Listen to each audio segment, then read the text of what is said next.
Welcome to Terrifying True Tales. The case we are going to be is of one of the most notorious serial killers, Aileen Wuornos. Before I get into this video, I wanted to state I do not mean any disrespect to anyone I mention in this video. All information I am presenting has been found online and is available to the public. This case does involve sexual assault and some topics that others may find offensive. Therefore, you may want to skip this video if you are sensitive to these topics. Aileen was born on the 29th of February 1956. Her parents were married at a very young age and had two children, Aileen and her older brother Keith. Aileen's father was a paedophile and was in and out of mental hospitals. Eventually, when Aileen was 4, it was decided that her and her brother would live with their grandparents. However, their grandfather was extremely abusive and would often beat Aileen and her brother. Wuornos was said to have been sexually assaulted by her brother regularly, which led to them having an inappropriate relationship. And by the age of 11, Aileen was using her sexuality to get favours from the other neighbourhood boys. By the age of 13, Aileen was pregnant with her grandfather's friend's child, and she was sent to a home for unwed mothers to give birth. She gave birth to a boy and named it after her brother, Keith, as she had fallen in love with her brother.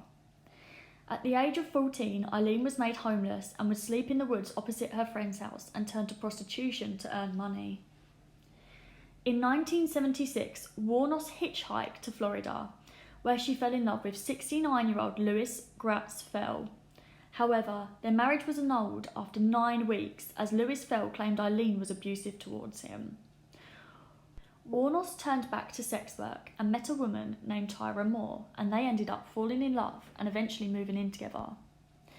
Moore cared deeply for Aileen, which is something that she wasn't used to or had experienced before, and Aileen was now working to provide for both her and Tyra, which meant she was working longer hours. In November of 1989, Wuornos was violently sexually assaulted by a client named Richard Malroy, who had already had previous sexual assault charges made against him. To defend herself, Aileen shot him, not once, but a total of 7 times. After this traumatic experience, Aileen decided she no longer wanted to be a sex worker and decided to steal from people instead. She killed and robbed a total of 7 men, and her last victim was a policeman, a fact she was unaware of. Tyra and Aileen were driving one of their victims' cars when they crashed. Eventually, neighbours surrounding them offered to help, but they declined and refused to call the police. A few hours later, the neighbours then saw sketches of Aileen and Tyra were broadcasted on the news alongside a photo of the victim's car. The neighbours reported that they had seen them driving this car, and eventually they were both arrested.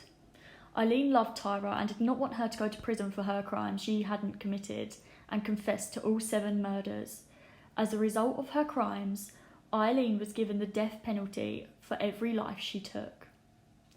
This has been the case of Aileen Wuornos. I hope you enjoyed the video. Please like and subscribe and comment down below what you think about this case.